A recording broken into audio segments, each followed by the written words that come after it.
Sure इस वक्त लगातार रीड को लेके जा रहा था, जो कि प्रैक्टिस में बहुत ज़्यादा बिजी थी। श्योर काफ़ी देर तक उसे देखता।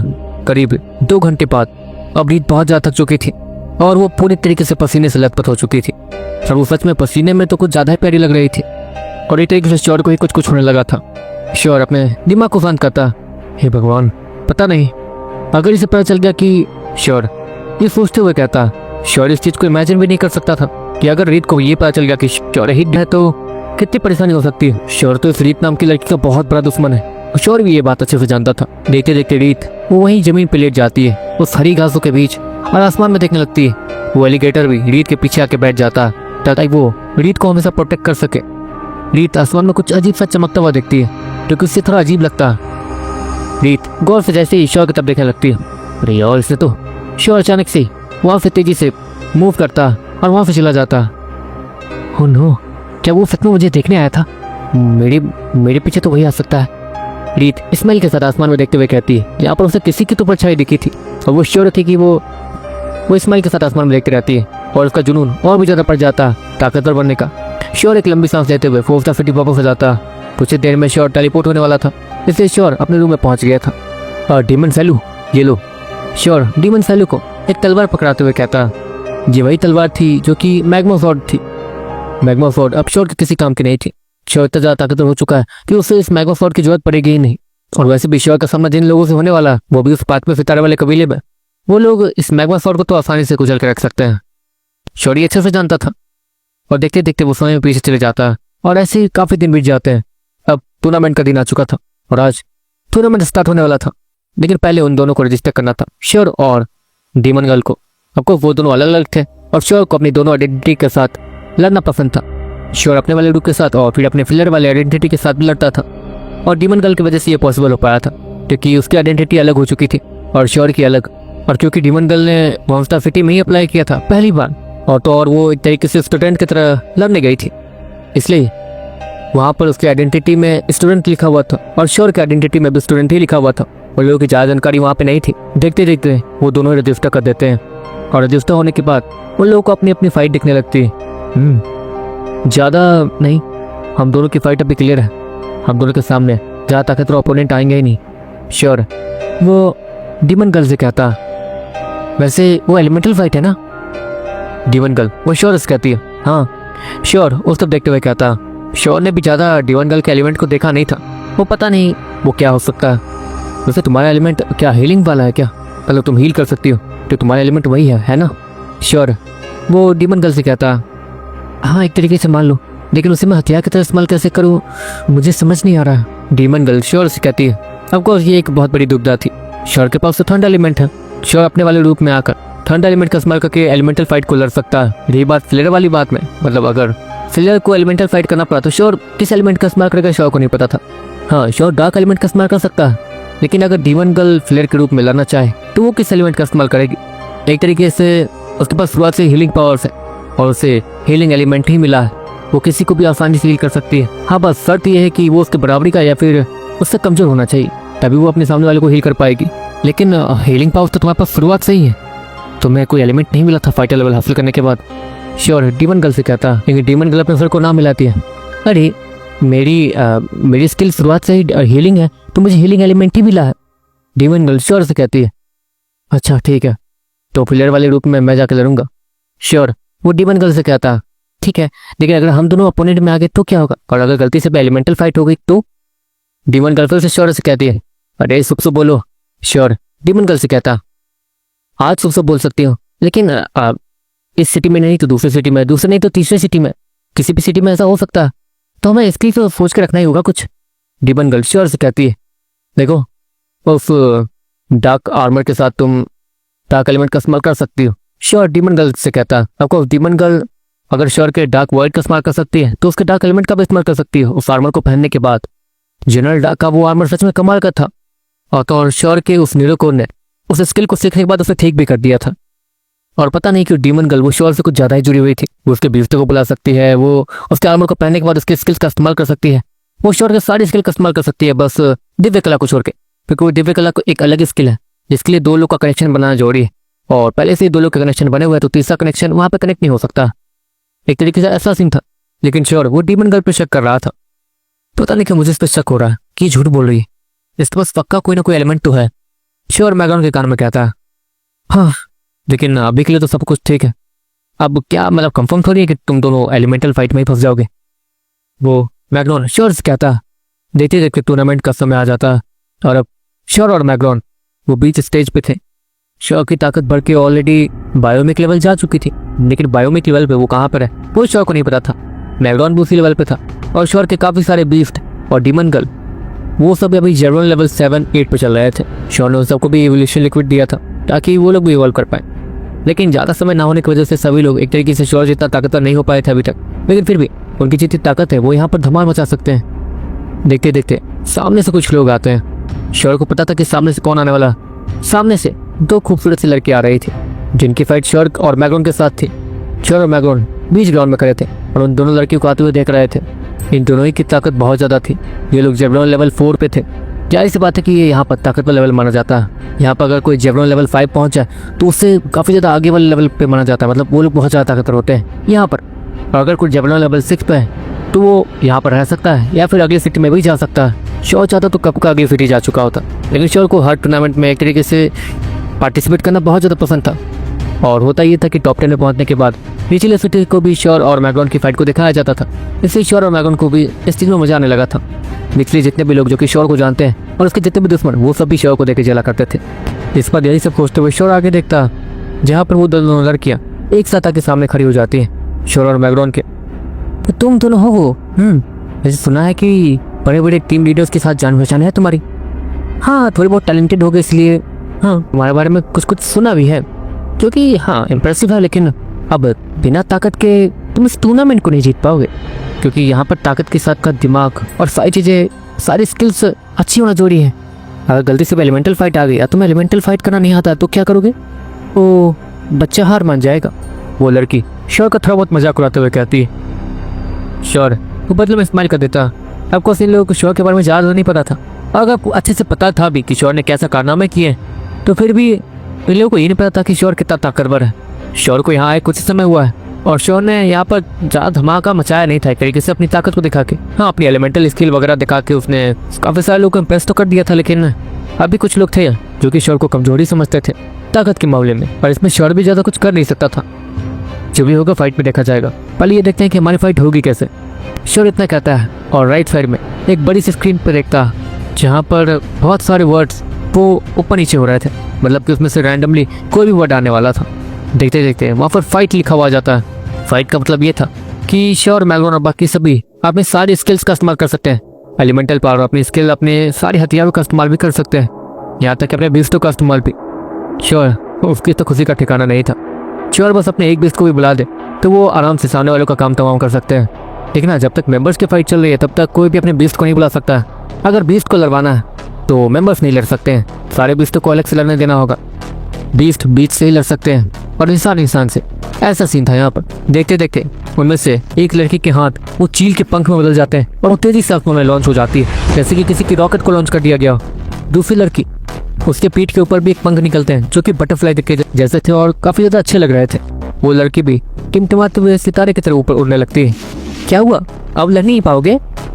वो दोनों लड़कियां श्योर का मजाक उड़ाते हुए कहती है, ये दोनों लड़कियां इन्हें कैसे चोट पहुंचाएंगे, मतलब लड़ना कैसे इनसे?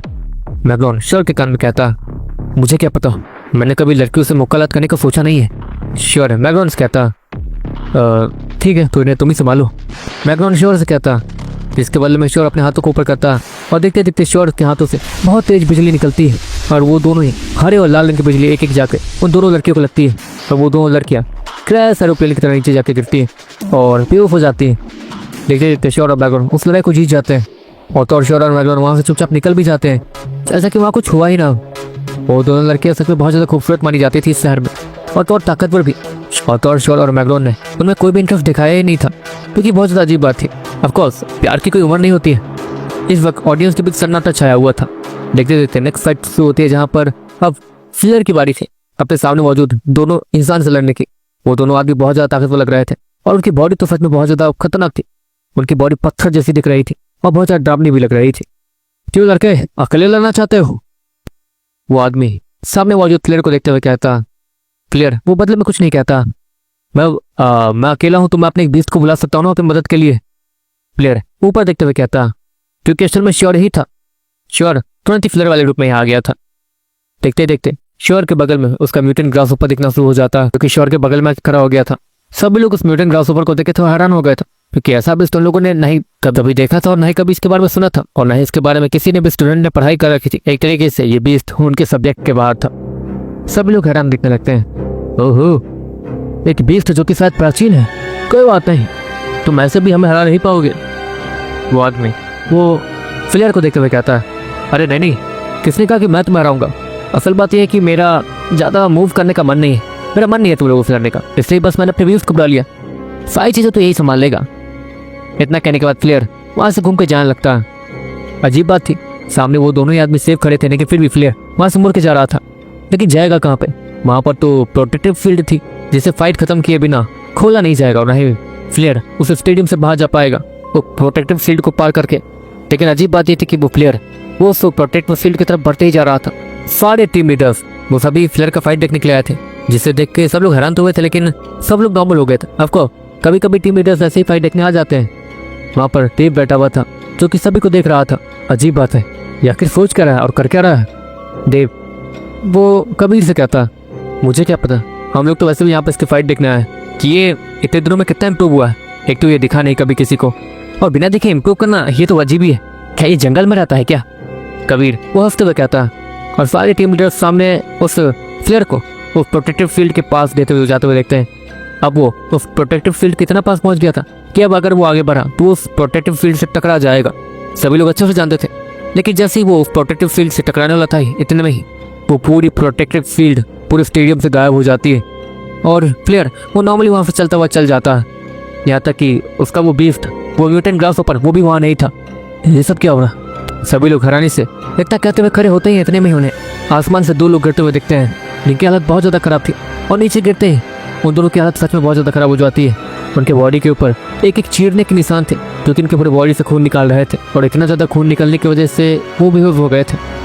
और फ्लेयर के प्रोटेक्टिव शील्ड्स को टच करने से पहले ही उस ग्रास ऊपर ने उसके दोनों अपोनेंट को हरा दिया था, इसलिए वो प्रोटेक्टिव शील्ड ऑटोमेटिक ही हट गई थी। ये तो कमाल का था यार। वो आदमी है कौन? अरे वो छोड़ो, बंदा है कौन? सभी लोग हैरानी से चिल्लाते हुए कहने लगते हैं। सारे टीम लीडर्स भी बहुत ज़्यादा हैरान थे कि आखिर ये सब चल क्या रहा है। देखते देखते श्योर अपने कमरे में आता है और एक लंबी सांस लेता है। चलो, आज का टूर्नामेंट तो हो गया, अगला टूर्नामेंट कल है।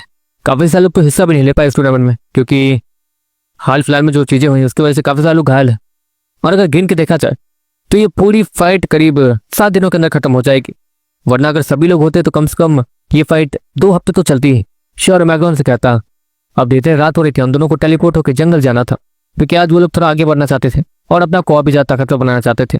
श्योर बारी बारी सभी को न्यूरो को लिक्विड दे जा रहा था, ताकि बारी बारी उसके सारे बिस्टों की ताकत बढ़ जाए। श्योर देखते देखते वो महल पहुंच जाता है, और महल से वो दोनों ही सीधा जंगल के लिए निकल जाते हैं। वैसे वो राजकुमार अभी तक वापस नहीं आया, कह रहा था कि फायर क्वीन को पकड़ने जा रहा है, लेकिन वो तो कोई लड़की है, उसे पकड़ के क्या होगा?